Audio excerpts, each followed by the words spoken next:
Hey y'all! Today I want to talk makeup. So if you're one of my bro viewers, you might want to, I don't know, go watch my happy dance video or something.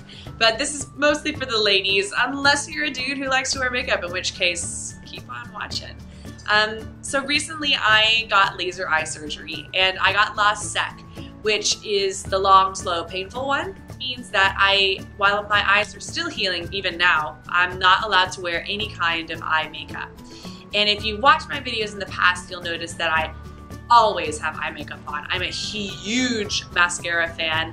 I literally have not left the house since I was maybe 16 years old without at least mascara on. It is my #1 thing that I must have on my face to feel like a human being, which is a horrible, horrible thing to say, and I've learned a lot about myself these past 2 weeks. Anyway, this is gonna be mostly about my ways of dealing with not being able to wear eye makeup and I guess my journey through this. So like I said, I feel really, really naked without mascara. I wear it every single day. And I think that's in part because before I turned 16, I really didn't care much about my appearance or my looks. I wasn't very girly, I was more of a tomboy. And I never really considered myself to be pretty. And I definitely had a kind of ugly duckling syndrome going on. I got teased a lot in middle school because I was much taller than everybody else. I'm still a lot taller than all the girls that I know. And I got teased a lot and I didn't feel very attractive. So when I turned 16, I started putting forth effort. I gained the courage to try and look pretty. Because before it was like, if I fail, at least I didn't try, so nobody can make fun of me because I don't care. But when I was 16, I decided that I was gonna care, and I started wearing mascara. So I always kind of associate not wearing any eye makeup with my pre-pretty stage, before when I really just considered myself to be kind of ugly. Now, being forced not to be able to wear mascara or eyeliner or eyeshadow, all of my staples that I have to feel confident, I really had to learn how to work with the rest of my face and also how to accept my bare face, which has been a lot harder and not something that I was expecting from this whole experience. I was expecting pain from the surgery. I was expecting not being able to see properly for a while, which, side note, it's been less than 2 weeks and I can see perfectly now, which is amazing. But anyway, even though I've been through this journey, I've learned a lot. I'm going to see my doctor tomorrow and I'm hoping he'll give me the green light, so by Wednesday I'll be back in mascara at least. And maybe my eyelashes will be longer after this breathing break of 2 weeks. Anyway, that's not what this video is about. This video is about what I've been doing to kind of still feel pretty while I couldn't wear my staple things. So in general with Korean makeup, I am more of a less is more kind of person, and I have been trying to avoid doing too much to my face. So I haven't been wearing any BB cream just because there could be some bacteria or something in my BB cream, and while my eyes are really, really sensitive, I don't want to put any of my older BB creams near my eyes.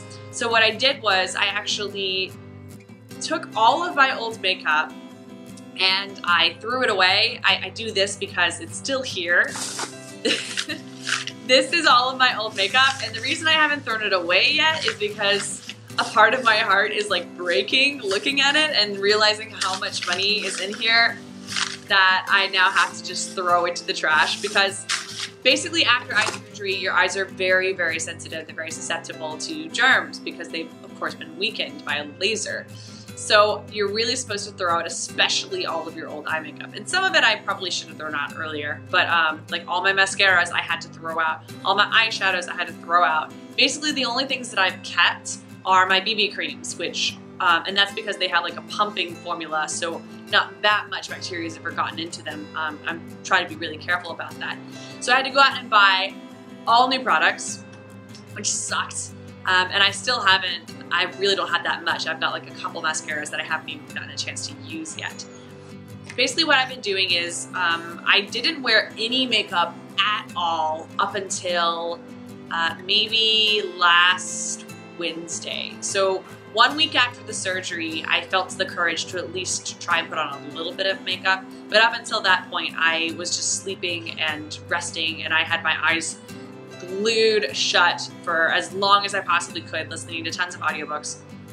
So I really couldn't have cared less. And I also had to wear sunglasses too, so makeup wasn't really that big of a deal because you couldn't see my eyes, even when I was teaching. But when Wednesday came around, I was sick of the sunglasses, so I decided to try and do something. So what I did was I went out and I bought some concealer because that's like my number one thing. I've got pretty thin skin underneath my eyes, and I do have circles. They're not bad, but they do exist. So the first thing I wanted to do was get rid of those. So I went to Nature Republic and I got this concealer stick. And obviously I've used it because you can see it, which is what I've got on. Everything that I'm showing you, I'm going to like show on my face. So this is what I have on my face right now. Usually when I'm using it, I'll put it on my hand first after I wash my hands and my face, so I know at least my hands are clean too. So I'll put it on here first and then transfer it onto my actual eye because I don't want to be touching or pulling on my eye skin right now because it's really sensitive. So I first did this. This is Nature Republic's Botanical Vanilla Stick Concealer. And I really, really like it. Okay, next thing I do is I've been doing my brows. And actually this is a step that's fairly recent. I haven't been doing my eyebrows for more than maybe a couple months. But I actually have noticed that it does do a lot for me. And the only reason I started doing it initially was I had like a belly dancing recital, so I had to, my instructor was like, you need to go buy a brow pencil. So it's like, so I did it, and now I can't live without it. Like I do it every single day because your brows really do frame your face. They really do change the way that you look. I obviously go for like a more full brow because I don't know, I like the natural kind of more innocent look. So this is a smudge-proof wood eyebrow, and it's got the tip here, and here's the brush. And I actually did not have to buy a new one. I just shaved down what was already going on here and cleaned the back end, and I felt like that was enough that I wouldn't have to worry about too much, especially since it doesn't get that close to my eye. I just try to be careful and I kind of follow along. But I do like this because you can like, it's more of a natural look and you can kind of smudge it with the back end. So I do the concealer and then I do my brow. Then usually I'll do a little bit of blush, and this is the one that I've been favoring lately. Lovely Me X Pastel Cushion Blusher. And this is from the Face Shop. I'm sorry it looks so janky. It definitely had a lid at some point, but I was babysitting a friend's dog and he chewed off the lid. Luckily he didn't get into the makeup itself, but he definitely chewed off the lid. So I love this stuff. I've been using it for a while. It's kind of like a pinky coral color. I've already hit pan, you can see. And even though I can't use any like dewy BB creams or anything, it brings a little bit of life back to my face. And I'm lucky enough that I do have pretty clean skin, and I also have like a legit skincare regimen because I'm a firm believer. After coming to Korea, I've been converted. But that's another video. The last thing that I want to talk about is, of course, my lips. And right now I have nothing on them because I wanted to show you guys what I've been doing. My lips have been by far my sole focus point to try and draw attention away from my bare eyes. So I actually have 3 sticks of lip tint, and this is kind of ridiculous. Like I started with one. I started with the orange one. They're Lovely Me X Lip Tint Sticks, and I started with this one, with the orange one. They're from the Face Shop, and I loved it so much, so much, that I went out and bought the other 3. I should be embarrassed, but I'm not. Like if there was one product in Korea that's like my most loved, there's nothing else like it, you have to try this, it would be these lipstick tints. I freaking love them. So this one's darker, you've got the light pink, and then the orange one. And I'll do a swatch, I guess.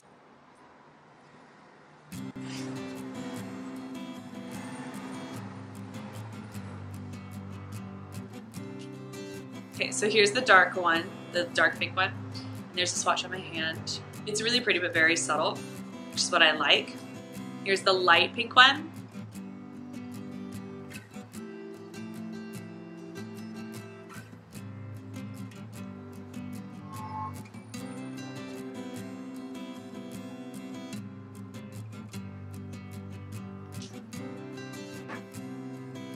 There's a swatch. And here's the orange one.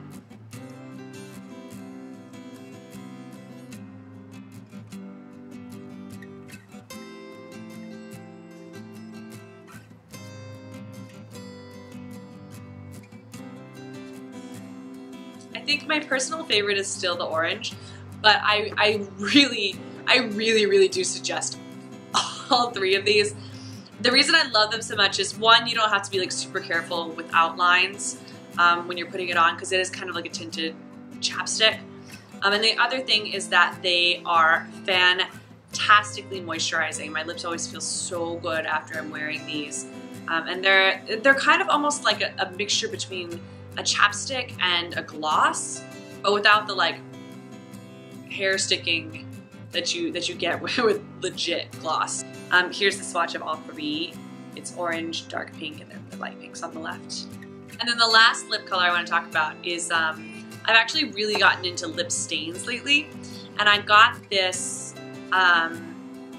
sample when I bought some other stuff from Tony Moly, and I'm not actually that big of a fan of Tony Moly, but I got this sample and I was like, well, I've got it, so I should try it.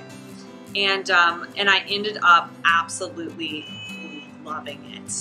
And it's really, really dark. I like to put on multiple layers, because the thing with stains is they start out kind of light. This one was never light to begin with, but they start out lighter, and you can build and make them really, really dark. And that's what I always end up doing. I just love the dark red color. I mean, look how that stands out. But I actually was using this extensively when I first started braving wearing no eye makeup with no sunglasses, because I was just feeling really self-conscious. So I was wearing this super, super dark color so that I could kind of draw as much attention away from my eyes as physically possible. Even at school, my teachers were like, "You look like a vampire." And I was like, "Thank you." So let me show you guys what it looks like on my actual face. And this is the full one. I ended up going out and buying the real one too. So this is the full one. I think it's a great fall color too, because it is kind of like a berry color.